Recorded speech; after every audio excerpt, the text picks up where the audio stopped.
Donc suite à cette vidéo, vous avez été nombreux à m'envoyer des commentaires. Et d'après ces commentaires, j'ai pu comprendre que vous étiez une bonne partie à trouver illégitime le fait de coacher dans les salles low cost. Alors pour tout un tas de raisons au final, parce qu'il peut s'agir de fitness touristes, il peut s'agir de personnes qui ont déjà à la base envie de dépenser le moins d'argent possible. Enfin bref, voilà, nous allons parler de ce sujet dans la vidéo. C'est parti.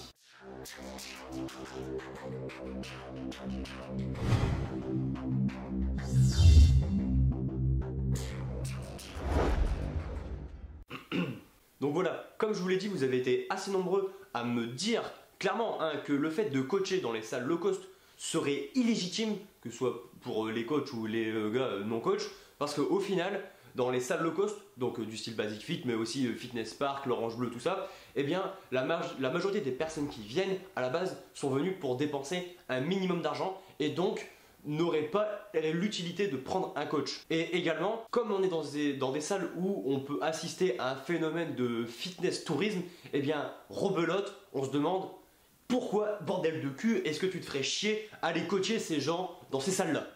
Ouais, c'est vrai que de ce point de vue-là, la question est vraiment légitime. On peut vraiment se poser la question, putain, qu'est-ce que j'irais me faire foutre à coacher des gens qui n'ont tout simplement pas envie de l'être?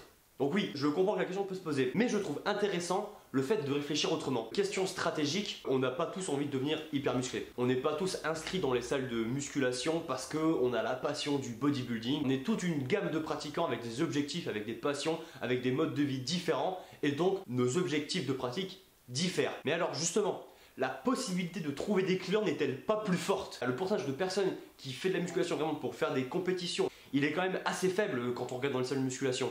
La majeure partie des personnes qui viennent, viennent avant tout pour se dépenser, pratiquer une activité physique et pour perdre du poids. Ce qui est également observable, c'est que la plupart du temps, ces pratiquants-là, comme je le disais dans la vidéo précédente, ils sont pas réellement passionnés par le bodybuilding ni par la musculation, donc ils s'attendent à avoir des résultats au bout de 2, 3, allez peut-être 4 mois pour les meilleurs. Sauf que quand ils ne savent pas s'entraîner, quand ils ne pensent savoir s'entraîner mais qu'ils ne le font pas bien, ou quand ils ne sont pas suivis, ou quand par exemple je sais pas, l'alimentation derrière ne suit pas, bref, voilà, leurs objectifs ne sont pas atteints. Et donc à partir de là, ils ne trouvent plus intéressant le fait de venir en salle, ils sont démotivés, tout ce qu'on veut.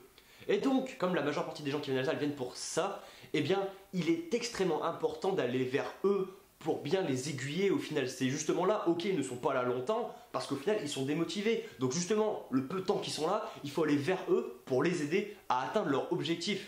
Voilà, ils n'ont pas le temps ces gens-là. C'est pas qu'ils n'ont pas le temps, ils ne veulent pas accorder énormément de temps à l'atteinte de leur objectif. D'où la nécessité pour eux d'avoir les conseils d'un coach. Même si à la base ils ne veulent pas, voilà, c'est peut-être des gens qui n'iraient pas vers quelqu'un pour demander des conseils. Peut-être par question d'ego, peut-être parce qu'ils ne savent pas, peut-être parce qu'ils pensent bien faire, on s'en fout. Mais la question est là, c'est purement stratégique. Bref, après comme je l'ai dit, en tant que coach, prétendre pouvoir coacher tout le monde, ce n'est pas coacher tout le monde.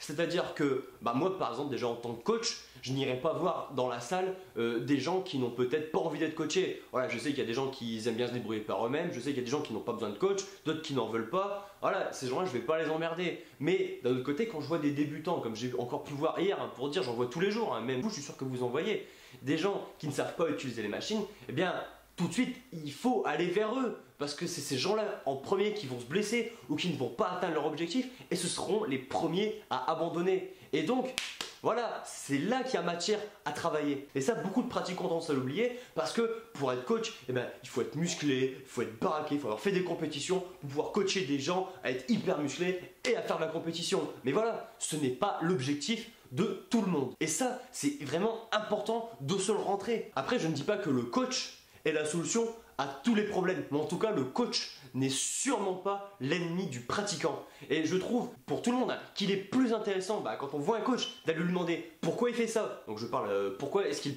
préconise de faire telle chose, et non pas pourquoi tu fais coach, plutôt que rester sur l'idée qu'il fait ça uniquement que pour gagner de l'argent. C'est complètement con, excusez-moi de le dire, de penser comme ça. Le coach est quelqu'un qui pense avant tout à l'autre avant de penser à lui-même. Bref, c'est tout pour cette vidéo. Surtout n'hésitez pas, encore une fois, à vous lâcher dans les commentaires. Et toi, dis-moi ce que tu en penses. Parce que je me rends compte qu'au final, c'est ça qui fait vraiment vivre le sujet, qui fait vraiment vivre la vidéo. Et au passage, likez ou dislikez, peu importe. Abonnez-vous à la chaîne. Et puis, moi je vous dis à très bientôt pour une nouvelle vidéo. C'était la Fit Touch. Bonne journée à vous.